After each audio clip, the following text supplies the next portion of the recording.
মুআজ্জাজ হাজিরিন, আসসালামু আলাইকুম। আমাদের উস্তাদ যে কারি সালিম সাহেবের একজন ছাত্র, ওনার কাছে আমি কোরআন শিখছি, চেষ্টা করছি এখনো শেখার জন্য সহিভাবে। একবার ওনাকে একদিন বলছিলাম যে আমি রমজান মাসে উমরা করতে চাই আপনার সঙ্গে।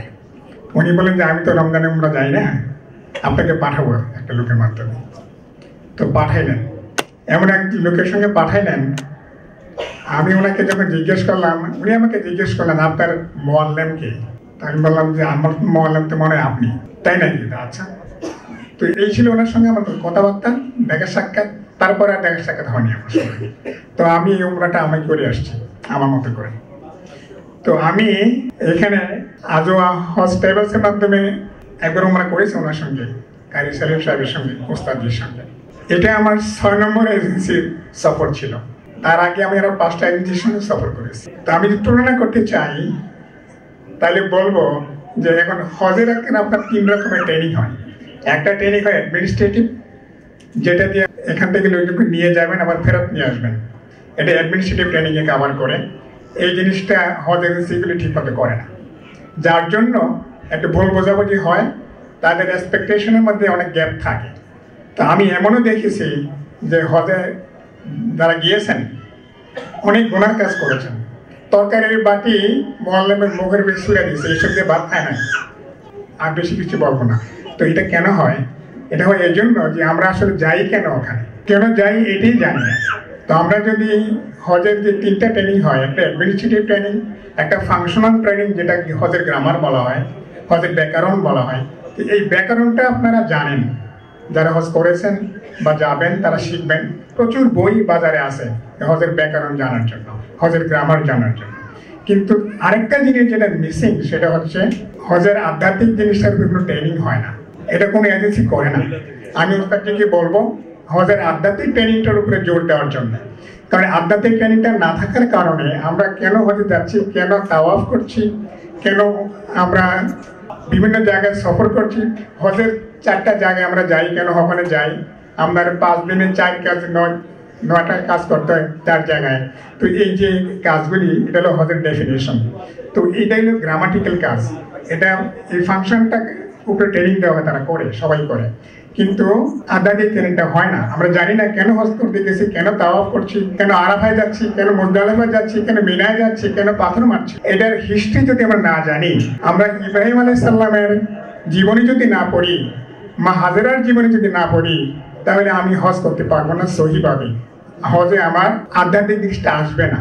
তো এই জন্য আমি বলবো হজ করা যদি নিয়ত করেন কেউ, অন্তত 1 বছর আগে নিয়ত করবেন আর 1 বছর পড়াশোনা করবেন।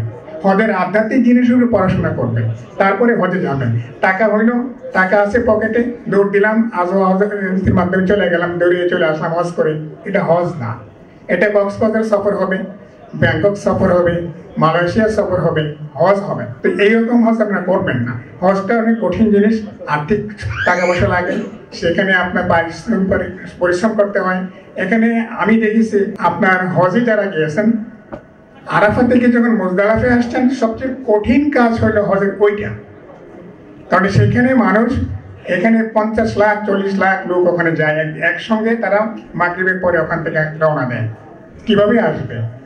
এখানে কিন্তু আমাদের মুআল্লিম সাহেবের কোনো কাজ নাই, কিছু করতে পারবেন না। ওখানকার মুআল্লিম সাহেবের গাড়িতে আপনাকে আসতে হবে।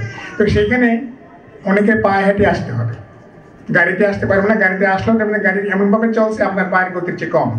ইত্যাদি কারণে তাদের শারীরিক সুস্থতা নাই, পরিশ্রম করার সমস্ত শক্তি নাই, তারা হজে যাবেন না, বদলি হজ করাবেন। তারা নিজেরা বিপদে পড়বেন, যার মাধ্যমে যাবেন তাকে বিপদে ফেলবেন। এই কাজটুকু করবেন না। আমি একটা জিনিস শুধু এখানে, আমি হজ পরবর্তী জিনিসের কথা বলার জন্য ভালো হয়েছে। আমি যারা হজে যাবেন, অনেকে এখানে আসেন এখনো যাবেন, হয়তো শিডিউল হয়ে গেছে। কিন্তু একটা জিনিস আপনারা যেটা সবাই করেন, আমিও এর ভুক্তভোগী, সেটা হচ্ছে ওখানে যাওয়ার পরে প্রথমেই এই কাজটা হাজী সাহেবরা করে, কোন জায়গায় না রাখছেন, এই কি কথা ছিল, এত দূরে কেন রাখছেন, 6 জন মানুষ এক রুমে কেমনে থাকবো, এটা দিয়ে শুরু হয়। এটা গুনার কাজ। আপনি তো হজ করেন, গুনামুক্ত হজ করতে হবে। এই গুনার কাজটা দিয়ে আমরা যাত্রা করি আর নামাজ পড়ি, হারাম শরীফে যাই, মসজিদে নববীতে যাই মদিনায় গেলে, কিন্তু হোটেলে এসে সারাক্ষণ গীবত করি। কি খাইলাম, কি খাওয়ার কথা ছিল, ডিম দিছে না, গরু দিছে না, ছাগল দিছে না, কি দিছে, এসব নিয়ে গবেষণা। এটা দিয়ে শুরু করে তার শেষ পর্যন্ত বাংলাদেশের পলিটিক্স পর্যন্ত শুরু করে। এগুলি কোনোটাই হজের কাজ নয়, সবগুলি গুনার কাজ। এই কাজগুলি আমরা করবো না। আর সবচেয়ে ইদানিং যে জিনিসটা দেখছি, আমি 2004 থেকে শুরু করেছি, এখন যেটা দেখছি, একটা শয়তানের বাক্স আমাদের সঙ্গে যায়। এটা হলো শয়তানের বাক্স। আমার কাছেও আছে, এটা আপনাদের সবার কাছে আছে।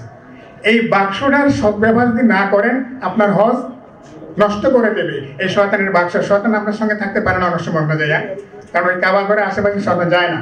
ওই বাক্স একটা পাঠিয়ে দেয় আপনার কাছে। এই বাক্সটা আপনাকে নিয়ে যাচ্ছেন, সবাই নিয়ে যাবেন। যে দেখবেন যে কাবা ঘরের পিছনে নাকি সেলফি করতেছেন, তাওয়াফ করতেছেন, সেলফি মারতেছেন।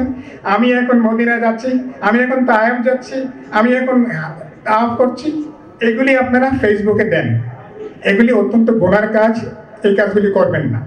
গুনাহ যদি করতেই হয়, এই 6 লক্ষ টাকা 7 লক্ষ টাকা খরচ করে কেন আপনি গুনাহ করতে ওখানে যাচ্ছেন? ঘরে বসে তো করতে পারেন বিনা পয়সায়।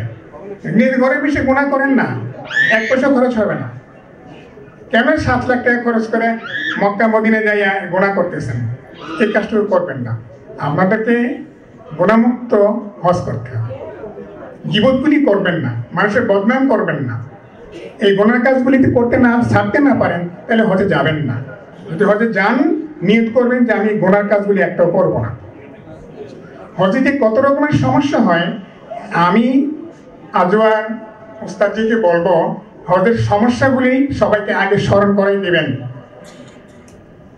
কি কি সমস্যা হয়, যে সমস্যাগুলির সমাধান আপনার হাতে নাই, যেটা ওখানকার মোয়াল্লেমের হাতে, এই জিনিসগুলি সবাইকে বুঝাই দিবেন, যাতে তারা পরে আপনাকে বদনাম করতে না পারে। আর আমরা যারা হজ করে ফেলেছি, যারা আমরা এখন আছি, একজন হুজুর বলে গেছিলেন যে আমরা যেন গুনাহ না করি, গুনাহমুক্ত জীবন যেন আমরা মৃত্যুর আগ পর্যন্ত গুনাহমুক্ত জীবনে থাকতে পারি। আমাদের এটা হবে আমাদের প্রতিজ্ঞা, এবং এটা আমাদের চেষ্টা, এটা আমাদের করতে হবে। আমরা একটা জিনিস খেয়াল করেছেন, আপনি আজাতেও দেখেছি আমি, আপনারা কি কি জিনিস নিয়ে যাবেন আপনারা লিস্ট করে দেওয়া হয় না? এই জিনিসগুলো নিয়ে যাবেন। আপনারা কাটপেন দিয়ে দাগ দেন, কোনটা কোনটা কিনেছেন, কোনটা কোনটা কিনেন নাই, কোনটা কোনটা নেবেন, কোনটা কোনটা নেবেন না। করেন তো? লিস্ট করেন। 2 টুকরা সাদা কাপড় পরে এহরাম করে আপনি এই লিস্ট নিয়ে যাচ্ছেন মক্কায় হজ করার জন্য। লিস্টে যেন কোনো কিছু বাদ না পড়ে, তাই না? সবকিছু নিয়ে যান আপনারা।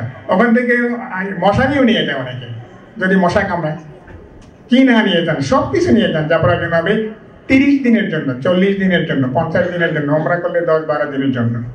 কিন্তু যেই 2 টুকরা সাদা কাপড় পরে কবরে যাবেন, সেই লিস্টটা কি আমরা করেছি? আমরা যারা এখানে হজ করে চলে আসছি, তো সেই লিস্টটা খুব কঠিনভাবে করেছি। হজে যাচ্ছি, সবার থেকে বিদায় নিয়ে যাচ্ছি যে না হলে ফেরত আসতে পারি। তারপরেও আমাদেরকে ওই লিস্টটা করতে হবে। আমি যখন কবরে চলে যাব, কাল এখনই চলে যেতে পারি, তো কোনো টাইম টেবল তো আমার কাছে নাই, কোনো শিডিউল নাই। তো কখন যাব?